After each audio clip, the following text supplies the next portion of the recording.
París és la ciutat de la llum, de l'amor i, juntament amb Londres i Nova York, del metro, ja que són les xarxes conegudes per la gent normal, que imagino que en tindré una mica al canal. Hola.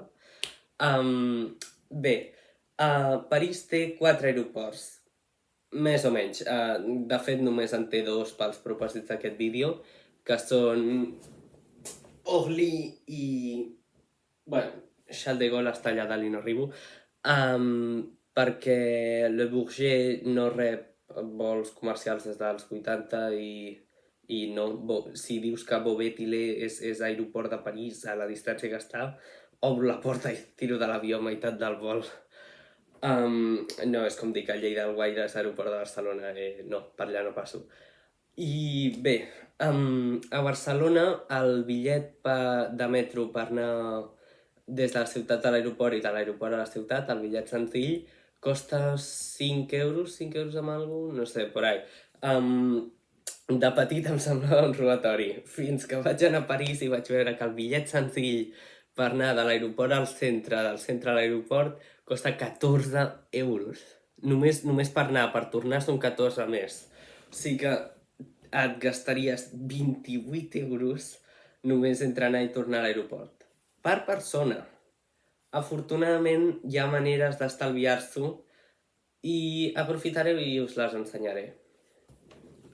Malgrat que en aquest vídeo em centraré en la connexió amb l'aeroport d'Orly, perquè és el que vaig fer servir durant l'últim viatge, també hi ha l'altre aeroport, sí, ja sé, n'hi ha 4 i tal, però sé, que és Charles de Gaulle, el qual per arribar a París la manera més ràpida és fer servir el RER, que és l'equivalent francès del Rodalies B, o si no, d'aquí poc hi haurà el CDG Express, tot i que seria l'equivalent francès a la R Aeroport i també ha aixecat polèmica, òbviament, però la manera barata i malauradament lenta, no he mirat horaris, però em sembla que cal prendre-se amb calma, són o les línies 350 o 351 de bus que passen cada hora, cadascuna, o la línia 9517 Express, que et deixa a la zona de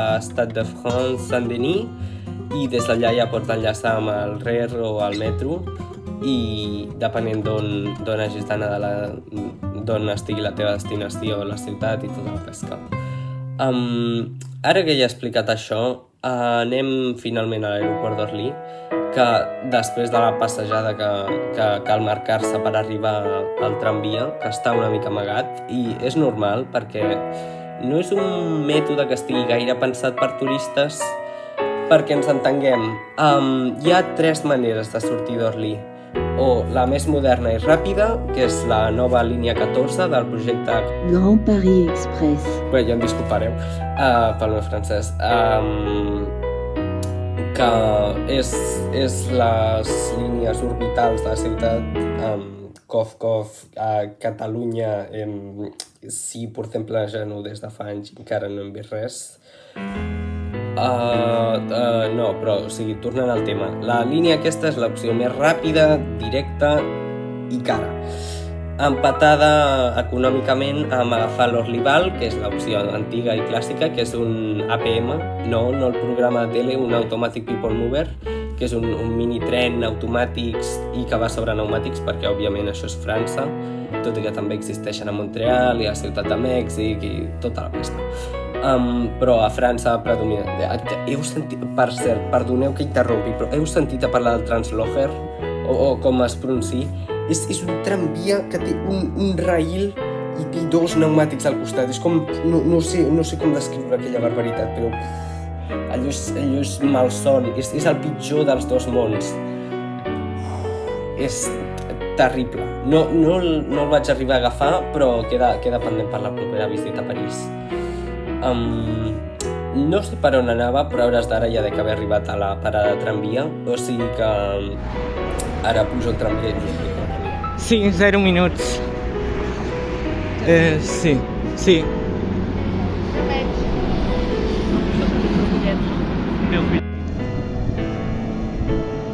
bé, aprofito i us ensenyo ara el trajecte que vaig fer entre terminals amb l'Orlival, perquè nosaltres vam arribar a la terminal 4, però el nostre vol sortir a la terminal 1, i caminant tardava una barbaritat i només cal pagar els 14 euros si l'origen o destinació del teu trajecte amb el People Mover és Antony, per enllaçar amb el RRB i pujar fins al centre. Bé, el trajecte entre terminals el pots fer gratuïtament, no com a Barcelona, que tenim un bus que tarda un quart d'hora i es menja com 40 rotondes i tarda una barbaritat, tot i tenir l'L9, segur que es podria fer alguna cosa. Sí, i finalment l'opció super, duper, hiper, mega barata, que em sembla que et surt per menys de 6 euros, ara ho poso el preu a pantalla, però és trobar la línia T7, que està una mica amagada, una mica enmig del no-res, els backrooms de l'aeroport, una mica, i agafar-la, tot i que faci més voltes que la L9 Sud, fa molt de mal, ho reconec, t'agafa la paciència i te l'arranca a trossos, tal i com a Barcelona, és la mateixa experiència, igualeta, però almenys és un tramvia en lloc d'un metro, ja millora la cosa, tot i ser automàtic a la L9 i tota la pesca, però m'estic tornant a enrotllar. Bé, tot i que Google Maps us digui que heu d'agafar aquest tramvia fins al final de línia, que és Villejuif-Fluyahagon, ni idea si ho estic pronunciant bé, i agafar la línia 7 de metro des d'allà fins a Châtelet, que és just al centre del principal intercanviador, plaça Catalunya, l'equivalent barceloní, o la destinació que aneu, hi ha una manera d'estalviar-te bastant de temps que no apareix a Google Maps. Quan arribis a una parada que es diu Chevilly-Larue, baixes del tramvia i just al costat està el metro. Quina línia? La 14, exacte, la mateixa línia que et deixa allà a Orly. Et saltes 2 parades i tardes 20 minuts fent una supervolta amb el tramvia, però a canvi t'estalvies com 8 euros, jo crec que val la pena, la veritat, ho recomanaria. I aleshores quan arribes allà entres al metro i ja agafes la línia 14. Encara que la teva destinació sigui a la línia 7, és molt més ràpid per arribar a Maison Blanche, per exemple, a fer el canvi a Chevilly que no a Louis-Aragon. Així que des d'allà ja agafeu la línia 14 i transbordeu on hagueu d'anar. I sí que és veritat que heu d'agafar 2 bitllets, però els podeu agafar a través del telèfon. I ara és marcar i passar. I el problema és que això ens en vam adonar quan després d'haver fet l'error, que les Navigo són unipersonals. O sigui, vam carregar 6 bitllets senzills en una targeta i pensaríem que estaria com la teva familiar, no? Marques un altre, i van passant un rere l'altre. Com era abans la T10. Sí, posava títol però no, resulta que una targeta, una persona. O sigui que, bueno, va entrar una i ens vam quedar 5 a fora. Ara tornem. Però bé, Però llavors... sí, ja... Bueno, no em queda gaire més per explicar.